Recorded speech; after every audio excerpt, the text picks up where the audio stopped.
Uh, anyway, sorry about that. I better disconnect my car. She called at the exact same time that I went live with y'all.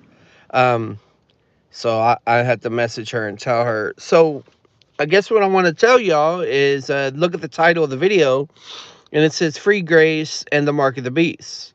Now, this would have been a great topic, right, for Halloween. I mean, it's November 1st, so All Saints Day or whatever.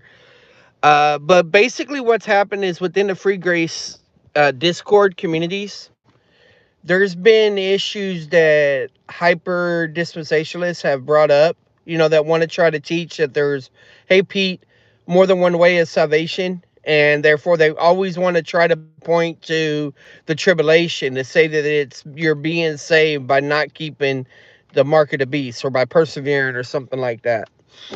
And I've looked at this more concentratedly over about a year or two, and I came across a free grace person that seemed to be saying that a believer in the tribulation can take the mark of the beast and they're still eternally secure. I don't know their particular name, Pete, but so this resource is Constable's Notes, and so anyway, someone contacted me, asked me the question, and I was able to find it. And I've tried many times. I was able to find it within Constable's Notes. And not only was I able to find it, I was able to understand what he was saying a whole lot more.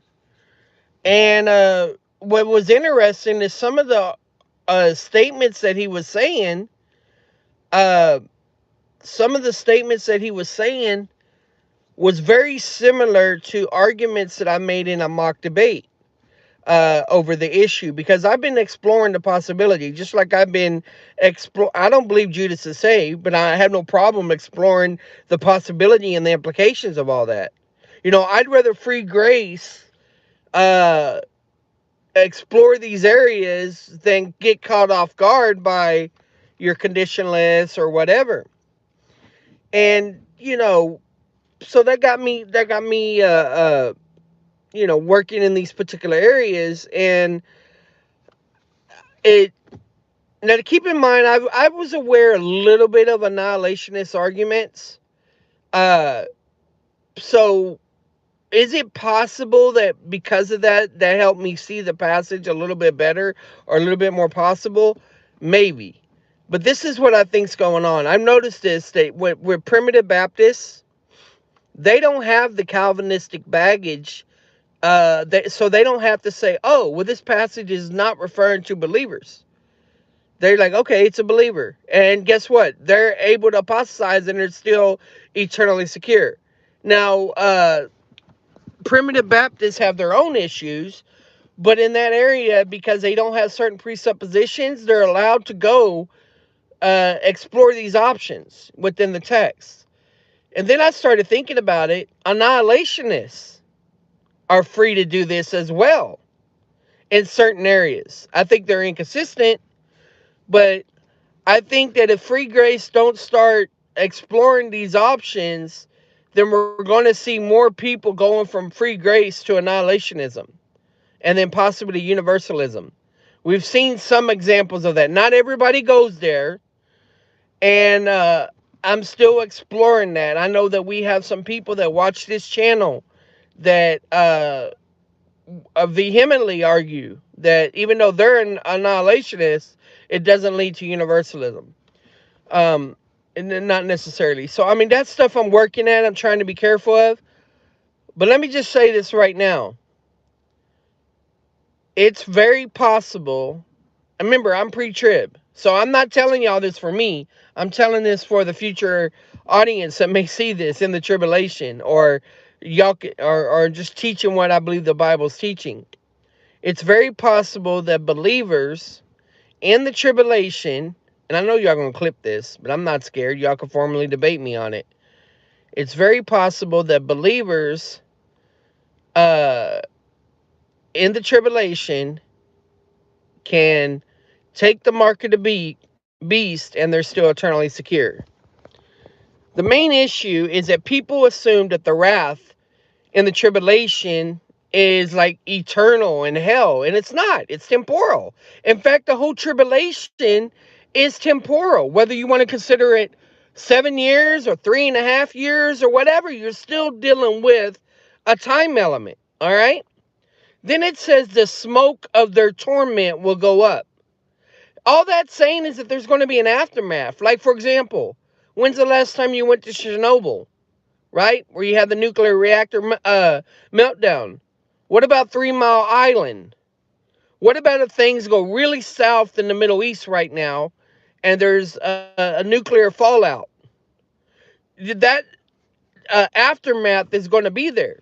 It's very possible in an oil refined area where you have lots of smoke coming up, ascending forever, seems like, or is on and on and on, right? You could use that language.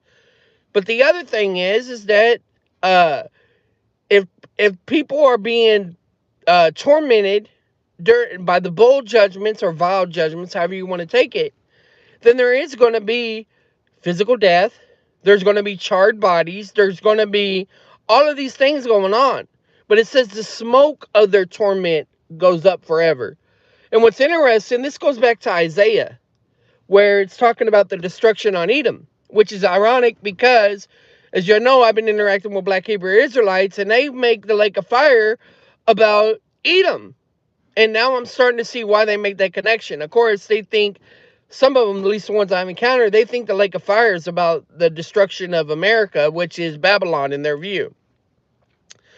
But regardless of all that, I'm fixing to have to go. When you go study that passage, it's making an allusion to Sodom and Gomorrah. So we got intertextuality going on. Well, Sodom and Gomorrah is not even eternal judgment. It's temporal judgment. It's temporal fire and smoke and brimstone and all that. So I'm open to that possibility. And if someone ever wants to debate me on it, we can explore that possibility as well. Free grace is willing to do this. I'm eternally secure, right? Because I'm pre-trib, I'm not going to be there anyway. So if what I'm saying is right, it's not going to affect me directly. Now, I'll be held accountable to what I teach, and I want to be careful in that sense. But yeah, and if this is true, then what this shows is that free grace is the most consistent. Whenever these conditionalists or Calvinists try to get you on the mark of the beast, granted, yeah, believers can take the mark of the beast. And like, no, they can't. Prove that to me. The conditionalists will say, yeah, you can take it, but you lost your salvation. Well, prove to me that these passages are eternal. And talking about that aspect. And, my mind's all muddled right now because I'm in a rush because I got to go clock in 2 minutes. But anyway, I just want to put that out there. Y'all interact in the comments. Let me know what y'all think. And this is going to cause a firestorm because, come to find out, MacArthur never said a believer can take the mark of the beast. What he said was, can someone take the mark of the beast and then come to Christ? But I'm saying a believer in the tribulation can take the mark of the beast and they're still eternally secure.